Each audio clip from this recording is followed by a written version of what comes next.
I'm gonna destroy my career with this. Hello, Miraculous and other people of the internet. Yes, I finally have a webcam now. I know I'm incredibly early to this. I know I'm taking a long time to do Siren, but I just have to get this off my chest. But before I do that, please, I implore you not to go around harassing others who worked on the show.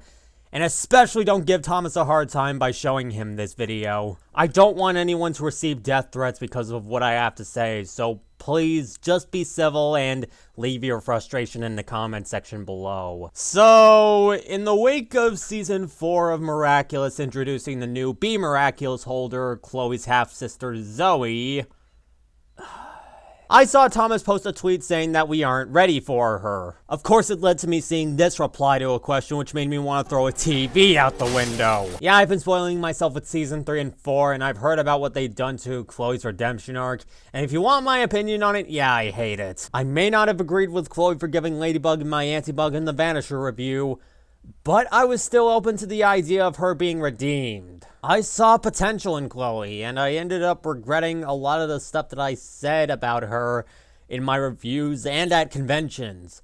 Especially the Chloe Bitchwad remark in my Mr. Pigeon review, who I shall now dub as Chloe Bitchwad. Jesus Christ, what was I thinking? Was she there yet? Not exactly, but this is something that could be explored. Maybe in the future, she could learn to be a good person. She can repent for all of her past actions and actually learn to be— Yo! What do you mean she's not gonna be a hero anymore? Oh god, you know, when Miraculous came out and Chloe was told she can't have the Miraculous anymore, yeah, I was angry, but upon seeing Chloe return as the Queen Bee in Battle of the Miraculous, maybe as a villain, I was at least hoping for at least one last hurrah, one last good deed before she resigned being a hero. But they couldn't even give me that! Instead, what they give us is Ladybug going to Master Fu for another Miraculous to help her fight whatever the hell this abomination is. And instead of giving the Be Miraculous to Chloe, who she did keep in mind and could have been pretty useful, instead she gives the Dragon Miraculous to Kagami, even though she wasn't allowed to have the Dragon Miraculous anymore due to Hawkmoth knowing her identity, which I should remind you was the exact same reason Ladybug told Chloe she can't have the Miraculous anymore, all because she didn't want Kagami to have Adrien all to herself, causing Chloe to feel betrayed and end up siding with Hawkmoth after he practically sad betrayed her onto his side, and ensuring that she never gets the Be Miraculous by trying to use all the Miraculous at once out of desperation. And the worst part about this, not once does Ladybug ever take any form of responsibility for Chloe turning into an outright villain. The one thing I've given Ladybug credit for, and for this one moment, she doesn't even do it. And it not only made me question why Master Fu would ever consider making Ladybug the guardian of the Miraculous, outside of it being a last resort so Hawkmoth doesn't get the box, but it also makes this moment flip the berserk button for me. Ladybug, you are the best Miraculous holder I've ever met. Which is especially painful when you consider it's preceded by— I'm the worst Ladybug that has ever existed! And the truth shall set you free! But there was still a bit of hope. Maybe Ladybug not showing sympathy was intentional. Maybe they knew Ladybug screwed up. Maybe this is building up to one giant event where all of Ladybug's past mistakes come back to bite her right in the end. There goes all my hope. Jesus Christ, Thomas. This is about on the level of Mark Millar saying that the pro-registration side was right all along in the Civil War comics. Oh, hey, how did this end up in here? And seriously, Thomas? And he doesn't give her a break. He would then go on to try and justify his BS, give a backwards viewpoint on character development. Give me a break. And okay! That is just out of line. And He's not even sorry about it. Dude, yes, kids are more accepting of this, but speaking as somebody who wanted the Spider-Man and Bakugan universe to be real when I was younger, the part about kids understanding stories better and them being aware of what's real and isn't is an absolute load if I ever saw it. And the longer this went on, the more the situation just got worse and worse, and oh, for the love of... Seriously, Thomas, you give us all the hope that Chloe might one day become a good person. Strip it away from her in the most insulting manner by having Marinette act out of jealousy and refuse to take responsibility for it, and you expect us to feel betrayed towards Chloe? Like I said, mission accomplished. I do feel betrayed, but not towards Chloe. I feel like you betrayed us for the sake of propping up your Chloe's irredeemable belief that you just can't let go of. Yeah, the moment I saw this tweet, I just had to go and post about it. I actually had a video chat with my friend Jar Jelly, who I brought up in my Collector and Prime Queen reviews afterwards. And at one point, she brought up the possibility of Thomas not even wanting Chloe to be good in the first place, and that other writers were wanting her to be redeemable. The only bit of evidence I could find at the moment was a Tumblr post that explained that Zag wanted Chloe to be redeemable for merch amongst other things. And if there was a moment where Chloe was likable or redeemable or relatable, it was probably writer and story editor Sebastian Thibodeau, who was supposedly Zag's stand-in for Season 2 and worked on a lot of the episodes as well as Season 3, including the Chloe episodes. Now, admittedly, I'm kind of skeptical of this post. There aren't really any citations to back it up,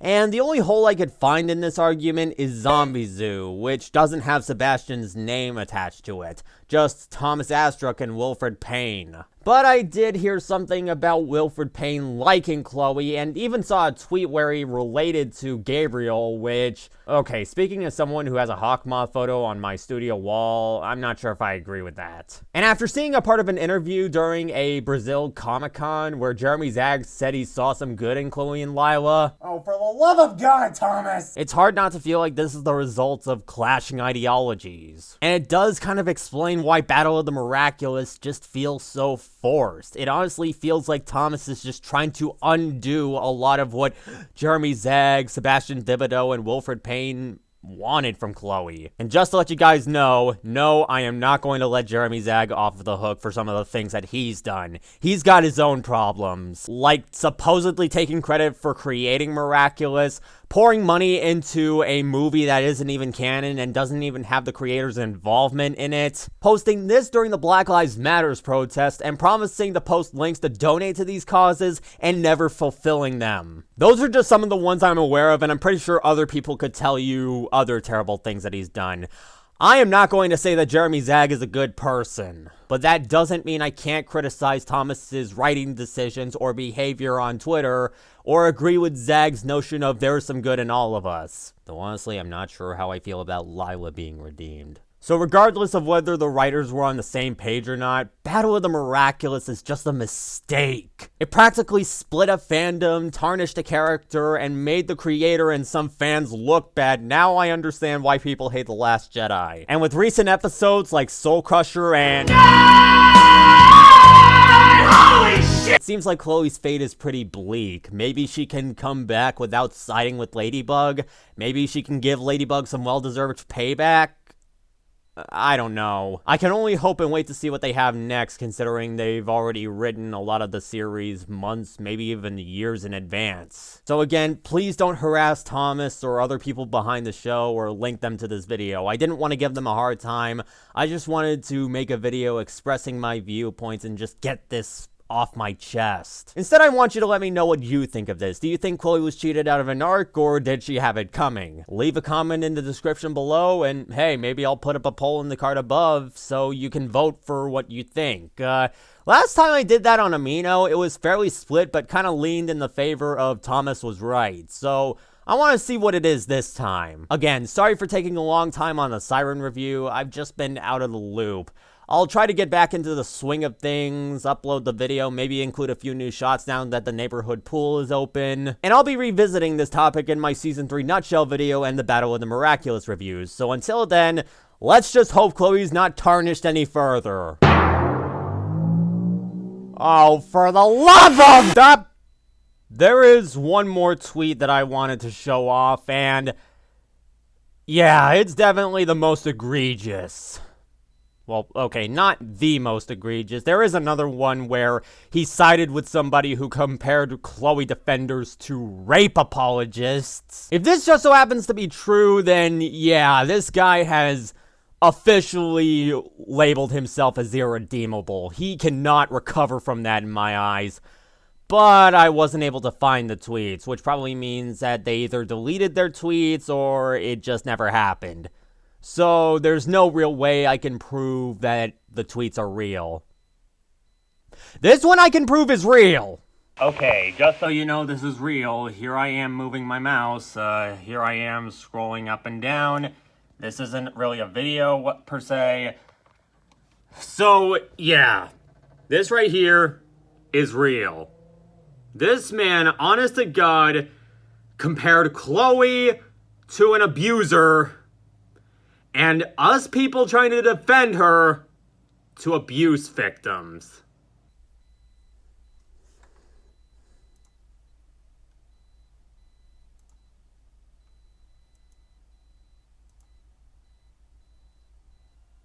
I am not going back.